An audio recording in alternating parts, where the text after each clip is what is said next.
एक बहुत अच्छा आजकल विषय है जिस पे सब लोग चर्चा कर रहे हैं, सामाजिक समरसता। प्रधानमंत्री जी भी कह रहे हैं सामाजिक समरसता होनी चाहिए। दुनिया का सबसे बड़ा राष्ट्रवादी संगठन, उसके मुखिया माननीय संघ चालक जी का भी कहना है सामाजिक समरसता आनी चाहिए।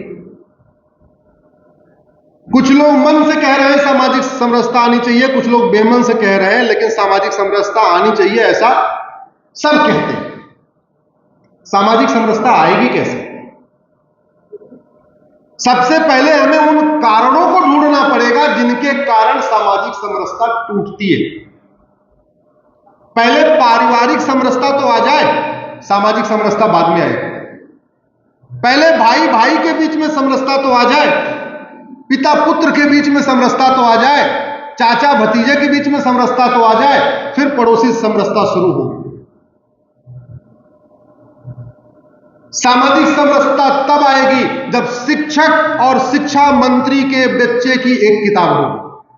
सामाजिक समरसता तब आएगी जब होम गार्ड और होम मिनिस्टर के बच्चे की एक किताब होगी। सामाजिक समरसता तब आएगी जब मजदूर और मालिक के बच्चे की एक किताब होगी। सामाजिक समरसता तब आएगी जब अगड़े पिछड़े दलित ब्राह्मण क्षत्रिय वैश्य दलित सबके बच्चों की एक किताब होगी। और ये भारत में व्यवस्था थी। कृष्ण और सुदामा एक ही किताब पढ़ते थे कि नहीं? जोर से बोलिए जरा। भगवान राम और निषाद राज एक ही किताब पढ़ते थे कि नहीं? राजा दशरथ और उनके मंत्री सुमंत एक ही किताब पढ़ते थे कि नहीं? ये व्यवस्था अब शुरू हुई है। ये मैकाले का एजुकेशन सिस्टम है, जहां 500 रुपए फीस जहां होगी उसकी अलग किताब होगी, सरकारी स्कूल की अलग किताब होगी, सीबीएसई बोर्ड की अलग किताब होगी, आईसीएसई बोर्ड की अलग किताब होगी, राजस्थान बोर्ड की अलग किताब होगी, यूपी बोर्ड की अलग किताब होगी। भारत में तो आदिकाल से समान शिक्षा थी। पूरी दुनिया भारत में, अखंड भारत में जो गुरुकुल चलते थे वहां पे कॉमन एजुकेशन सिस्टम होता था। सामाजिक समरसता स्थापित करने के लिए जो सबसे पहला काम करना पड़ेगा, समान शिक्षा लागू करना पड़ेगा और शिक्षा में संस्कार डालना पड़ेगा। शिक्षा में संस्कार हो और कानून का खौफ हो, भारत की 80% समस्या खत्म हो जाए। सामाजिक समरसता तब टूटती है जब गांव का एक दबंग एक गरीब के जमीन पे कब्जा कर लेता है और 50 साल उस गरीब को कोर्ट के चक्कर लगाने पड़ते हैं। 50 साल में अपनी जमीन छुड़ाने के लिए उसके घर की उसके जेवर तक बिक जाते हैं, फिर उसको अपनी जमीन मिलती है। तो सामाजिक समरसता वहीं टूट जाती है। सामाजिक समरसता इसलिए टूटती है कि झगड़ा दो लोगों में बीच में होता है, मुकदमा शुरू होता है, 50 गवाह इधर से चाहिए, 50 गवाह इधर से चाहिए। पहले 2 घरों में दुश्मनी थी, अब 100 घरों में दुश्मनी हो गई, क्योंकि जो इधर के गवाह हुए, जो इधर के गवाह हुए, दोनों में आपस में दुश्मनी शुरू हो गई। तो सामाजिक समरसता तब ठीक होगी जब ये गुलामी की शिक्षा बदलेगी। सामाजिक समरसता तब ठीक होगी जब गुलामी की न्याय व्यवस्था बदलेगी। सामाजिक समरसता तब ठीक होगी जब भारत में पुलिस और प्रशासनिक व्यवस्था का हम भारतीयकरण करेंगे। आज की डेट में एक दबंग दूसरे की जमीन पे कब्जा करता है, वो गरीब कुछ नहीं कर पाता तो लाठी लेके खड़ा हो जाता है। जैसे लाठी लेके खड़ा होता है, वो दबंग थानेदार को 50,000 रुपए पकड़ाता है, उस गरीब के ऊपर एफआईआर करवा देता है, झूठा एफआईआर, और फिर मुकदमा चलता है 25, 30 साल, 40 साल तक के लिए सामाजिक समरसता खत्म। अगर उस मुकदमे का फैसला 1 साल में हो जाए तो सामाजिक समरसता 1 साल के बाद दोबारा जुड़ेगी, लेकिन चूंकि मुकदमा 50 साल चलता है तो सामाजिक समरसता 50 साल तक टूटी रहती है। अयोध्या मंदिर के विवाद का समाधान हो गया, अब कम से कम उस मंदिर को लेकर जितनी सामाजिक समरसता टूटती थी वो धीरे धीरे जुड़ जाएगी। ऐसे ही अगर मथुरा का विवाद का समाधान भी 1 साल में हो जाए, भोजशाला के विवाद का समाधान भी 1 साल में हो जाए, भद्रकाली के विवाद का भी समाधान 1 साल में हो जाए, जब 1-1 साल के अंदर मुकदमों का फैसला शुरू हो जाए, सामाजिक समरसता जुड़ना शुरू हो जाए। सामाजिक समरसता तब जुड़ेगी जब भारत में नफरत फैलाने वाले स्कूलों को बैन किया जाएगा।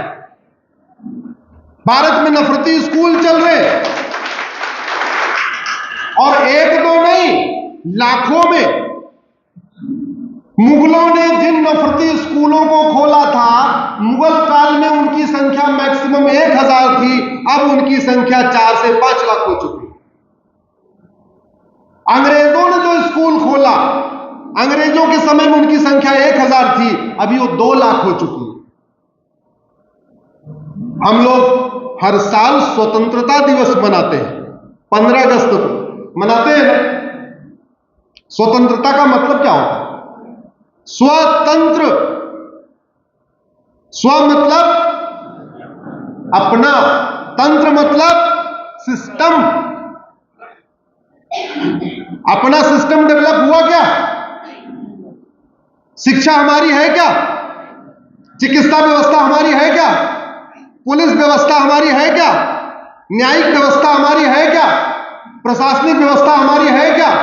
टैक्स व्यवस्था हमारी है क्या? व्यापार व्यवस्था हमारी है क्या? नहीं। बस हम मना रहे हैं स्वतंत्रता दिवस। 15 अगस्त को बच्चों को करें भाई राष्ट्रगान कर दो, ये करो वो करो, जो भी करना है करो, लेकिन स्वतंत्र हुए नहीं। स्वतंत्र, स्व मतलब सेल्फ, तंत्र मतलब सिस्टम, सेल्फ सिस्टम। आज की डेट में एजुकेशन सिस्टम गुलामी वाला, पुलिस सिस्टम गुलामी वाला, न्यायिक सिस्टम गुलामी वाला, टैक्स सिस्टम गुलामी वाला, इलेक्शन सिस्टम गुलामी वाला, व्यापार सिस्टम गुलामी वाला, लेबर सिस्टम गुलामी वाला, सारा सिस्टम गुलामी वाला।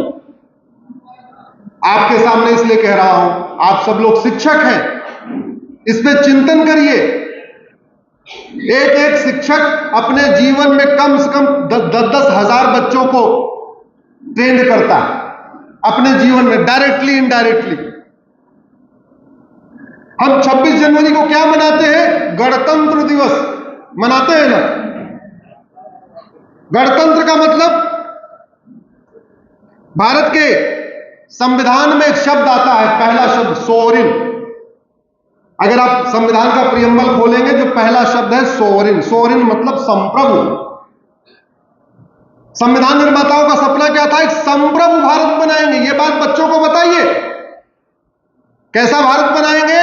संप्रभु भारत।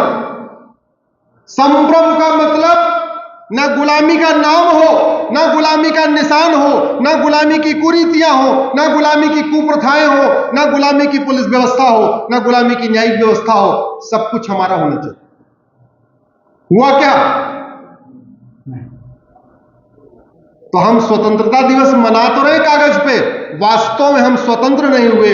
हम गणतंत्र दिवस भी मना रहे हैं कागज पे, वास्तव में अभी तक हम गणतंत्र भी नहीं हुए, संप्रभु भी नहीं हुए। न स्वतंत्र हुए न संप्रभु हुए। और उसका बड़ा कारण है, हमने संविधान को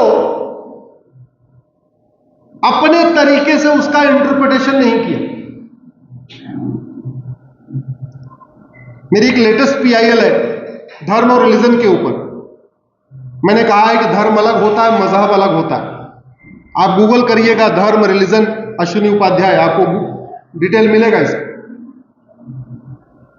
आज तक प्राइमरी के स्कूलों में धर्म क्या होता है, मजहब क्या होता है, एक चैप्टर नहीं डाला गया। आप बुरा मत मानिएगा, आप सब लोग शिक्षक हैं,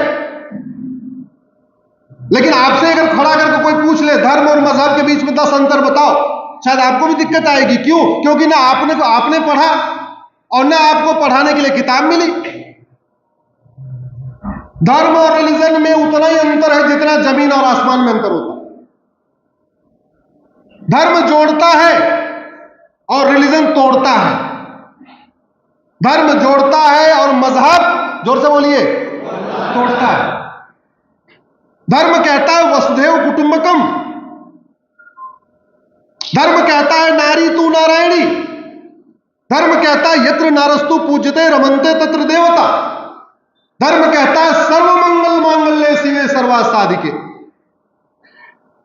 धर्म कभी नहीं कहता हिंदुओं की जय हो, गैर हिंदुओं का नाश हो, हिंदुओं में सद्भावना हो, हिंदुओं का कल्याण हो। ऐसा सुना क्या आपने कभी? हम लोग क्या बोलते हैं? धर्म की अधर्म का, प्राणियों में विश्व का। मजहब ये नहीं सिखाता, रिलीजन ये नहीं सिखाता। धर्म कहता है पूरी दुनिया के लोग एक समान हैं।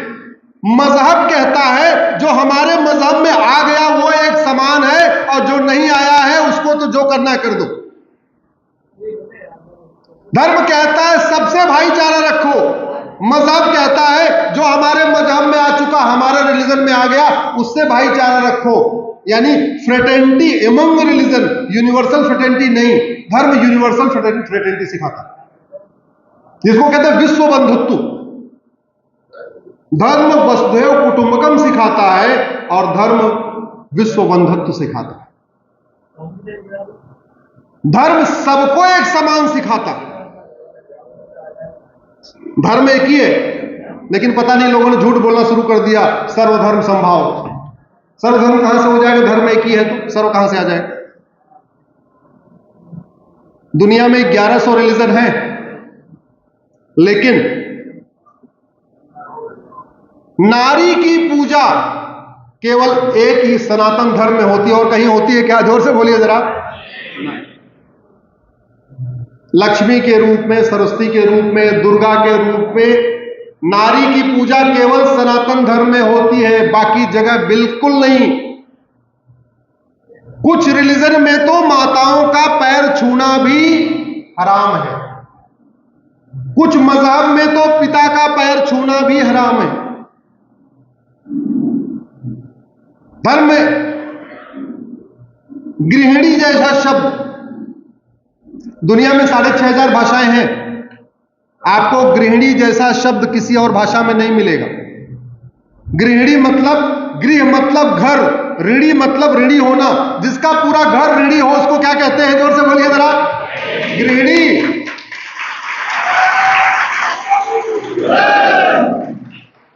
ऐसा शब्द आपको 6500 भाषाओं में कहीं नहीं मिलेगा। इसलिए मैं कहता हूं सनातन धर्म है और बाकी पंथ है, रिलीजन है, मजहब है।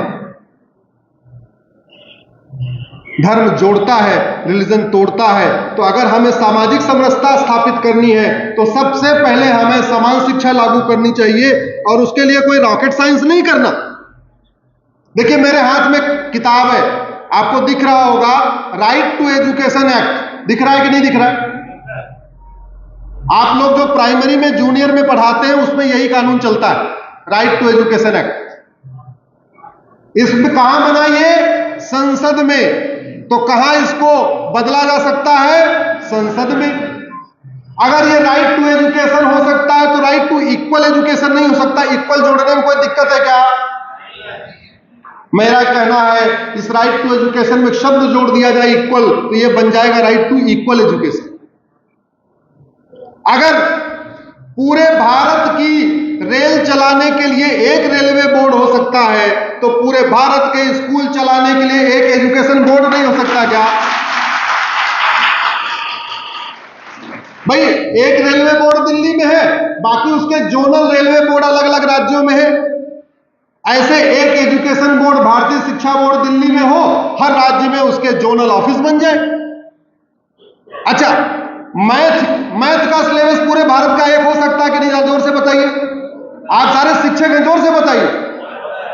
फिजिक्स का एक हो सकता है कि नहीं? केमिस्ट्री का एक हो सकता है कि नहीं? जूलॉजी का एक हो सकता है कि नहीं? बॉटनी का एक हो सकता है कि नहीं? इंग्लिश का एक हो सकता है कि नहीं? हिंदी का एक हो सकता है कि नहीं? इसके अलावा बचा क्या? कुछ बचा क्या? इसका मतलब सबका सिलेबस एक हो सकता है। हाँ, आपको राज्यवार इतिहास पढ़ाना है तो ठीक है, प्रत्येक राज्य में वहां की लोकल हिस्ट्री पढ़ाने के लिए, वहां के राजाओं महाराजाओं को पढ़ाने के लिए एक किताब दे दीजिए। आपको प्रत्येक राज्य की अलग से ज्योग्राफी पढ़ानी है, वहां का भूगोल पढ़ाना है, उसके लिए एक किताब अलग से दे दीजिए।